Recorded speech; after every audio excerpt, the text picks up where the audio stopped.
For long, I have been dying to actually get my hands on to Yamaha AV receivers, and I've been glad enough to be having this particular product, that is the Yamaha Aventage series product, right here with me for the very first time in the year 2021. Now, as you all can see, Yamaha has not just upgraded themselves this year technologically, but they have also changed themselves aesthetically.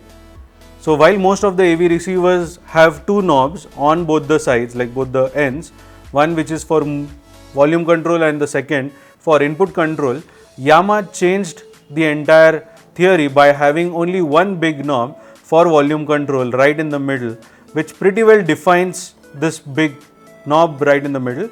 And for the inputs, they have given a small knob over here. Because with the other receivers, when you have got same size two knobs, it is often confusing as to which one is for volume and which one is for actually changing the inputs. If you have also failed sometimes by changing the inputs, considering that as the volume knob, then make sure to share that experience and how frustrating that was for you, especially when the remotes are not working.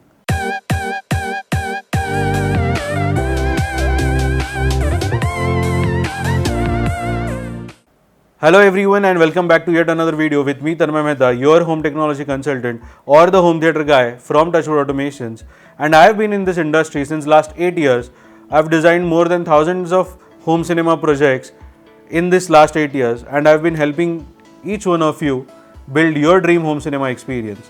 Now in this last 8 years we have actually played along with lot of brands, lot of products, installed, designed, everything done. And this particular channel is my mission on helping each one of you make better, well-informed and wise decisions when it comes to buying anything to everything in the home cinema category. Now Yamaha has been a very popular brand as well as very well respected brand in the hi-fi home cinema segment since many decades, and even in the Indian markets their RX V-series and the Aventage series have always been very well appreciated. Now while their RX V-series has been satisfying the need and hunger of the budgetary segment, their Aventage series has been very well taking care of the premium installations that are happening around the country. Now both the series are great, but with the Aventage series what you get is a more robust amplification and a much more powerful processor inside. Now these are some key differences that obviously you will notice when you jump from an RX V series to a Aventage series, but at the same time RX V-series, which does not support the high-res music enhancer, actually you get that with the Aventage series. So with Aventage, as I said, it's not just the circuitry, but it is also more robust amplification, more powerful processor and more features that one can expect in the Yamaha Aventage series of 2021. So the product that we are actually reviewing today, I won't call it unboxing because as I said, I was eagerly waiting for the Yamaha Receivers, so we have already unboxed it. But the product that we are actually reviewing with all of you today is the Yamaha Aventage series A2A model, which is their entry level model in the Aventage series. It's a 7-channel AVR with 100 watts output per channel at 8 ohms, but with only 0.06% total harmonic distortion. Now what does that make you win with Yamaha? Well, for most of the AV receivers of Denon and Marantz, you will see that the total harmonic distortion is at 0.08%. With Yamaha it's 0.02% less, which actually gives a little edge to Yamaha AVRs and the sound quality that one can expect from these AV receivers. Let's check the back panel, which is the main soul of an AVR apart from the amplification inside. Now as you can see on the rear port or the rear panel of the Yamaha AVR RX A2A, you will see that it has got one HDMI out only. Now this can come out as a little disappointment when at the same price point you are getting AV receivers which have got two HDMI outs. So with Yamaha A2A you are getting only one HDMI out, which is compatible with eARC as well as ARC. Then you have got 7 HDMI inputs, out of which 3, that is the movie, STB and the game, are with a higher support of the HDCP compared to the other 4 which do not have the HDCP 2.3 support.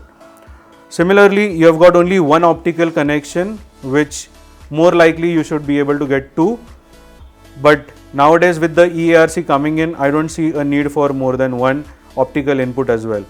Then you have got 3 audio inputs which are for audio 3, audio 4 and audio 5. The audio 2 is the digital coaxial input, and then you have got a separate ground as well as phono input to connect to your turntables. You have got pre-outs for zone 2, the left right, then you have got pre-outs for front speakers, and you have got 2 sub pre-outs as well on this particular AVR. With regards to the binding post of the speakers, the binding posts are of a decent quality. I won't say them as great, and they are on top of each other, which makes the connection a little tricky job for the installer who is going to come to your place and going to connect all the cables to this binding post.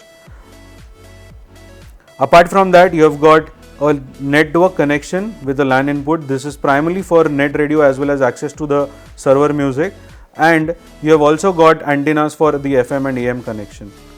So as you can see, it's a very limited panel, small inputs or less number of inputs, but yet doing the job fantastically well. So this is the remote control that comes along with the AV receiver. The first impression obviously is very classy, sleek, because as you can see, it's very thin compared to the other AV receivers remote control, as well as the finish on top is very nice, because you have got everything, alright, like all the buttons on one particular body, and you don't have them coming out. There is a small variation, but that variation is only for the volume and the program buttons. Now, apart from that, you also have got quick scene controls over here, so that is very exciting to have some presets done. The only drawback that I could see in this remote control is that there is no backlit feature. Now this can be a little difficult, especially in your dark theater rooms, when you cannot understand that which button to press, and cause all the buttons are at the same level, you can't even do a judgment, okay, that this is the button for options or this is the button for the setup.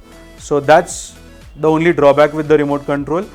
Coming back to the AV receiver, there is one particular element which is added to the chassis of this AVR, that is the anti-resonance technology, and for that what they have done is that they have provided a small stud behind or on the lower side, so that when your subwoofer starts shaking up your home theater room, this AVR can still stay intact and won't let the circuitry inside move because of that.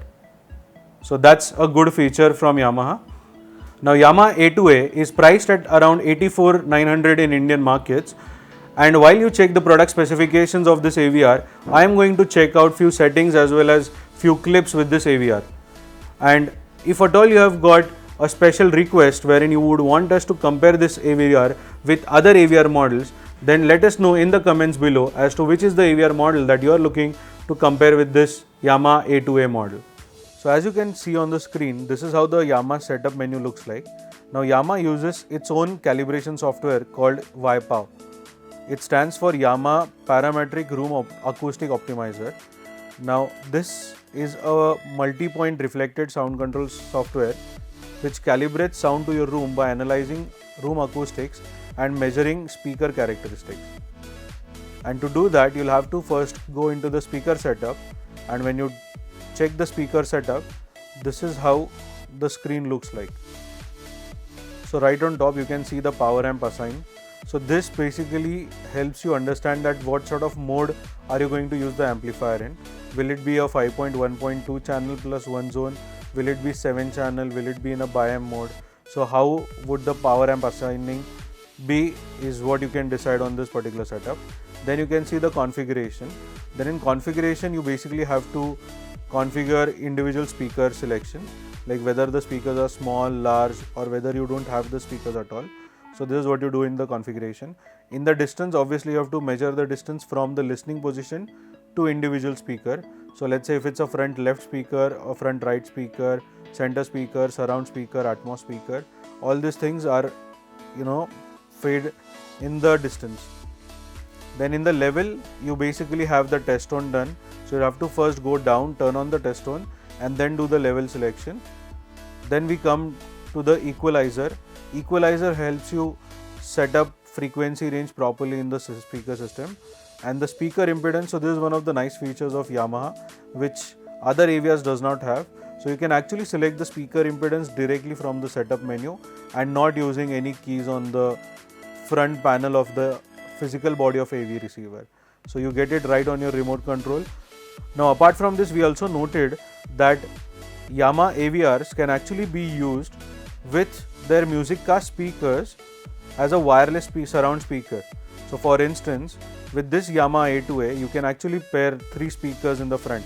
So what we have done over here is that we have got 3 speakers paired, which are front, left, center and right. Then we have added 2 Atmos speakers, but for surround we are actually using the Music Cast 20 wireless speakers, and these along with the Music Cast 50 and the Music Cast sub 100 can actually create a good wireless music cast system, wherein there is no scope of doing cabling for the surround sound, but there is a scope of having 3 speakers in the front which are very near to the AVR, and you can accommodate that wiring provision but not do it for the surround speakers. So in such cases, you can use the Music Cast 20 or 50 surround speakers, which are wireless speakers, just need a power supply. Go into the settings of the Music Cast app, and that's where you actually configure the speakers as the surround speakers for your AVR. Now Yamaha A2A also supports Dolby Atmos with or without height virtualizer. It also plays DTS X modes for 3D surround sound, and one of the USP of Yamaha is their own DSP modes for movie, music and game, which are also great for more special effects and experience. To those of you who want to know how to buy any particular AVR, make sure to use the link above, wherein we have made a special video helping each one of you understand that what are the basics that you need to learn on selecting or while selecting any AV receiver for a home theater system. And to those of you, as I said, who want to compare this particular AVR with some other brands, well, we have shortlisted 2 more AVRs that we are actually going to compare this with, that is Denon X2700H as well as Marantz SR5015. Now this is going to be one hell of a video wherein we are actually going to keep all these 3 products side by side.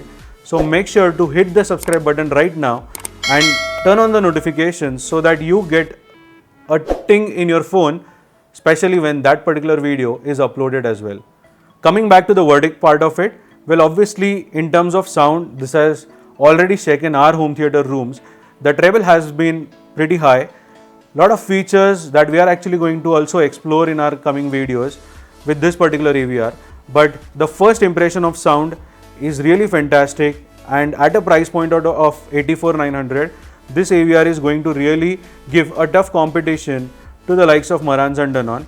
The only drawbacks that I felt in this particular AVR were, number 1, it has got only one HDMI output, which is very disappointing, wherein you want to connect this AVR with your TV as well as with your projector screen.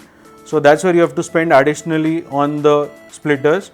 The second drawback is that less number of pre-outs, which means that this particular AVR can give pre-out only for the front left and the front right channels, not the other channels. So that's the second drawback. And the third drawback is actually the glossy black finish, which we actually thought would be a fantastic benefit, because none of the AVRs have got that kind of finish. Most of them are matte finish. But now I realize when I see some dust getting accumulated, because we live in India, which is very difficult to maintain such glossy black finish. So that's the only third drawback that I feel is there in this Yamaha AV receiver. That's it from my end, guys. I, Tanmay Mehta, your home theater guy or home technology consultant from Touchwood Automations, will see you all in my next video. Thank you.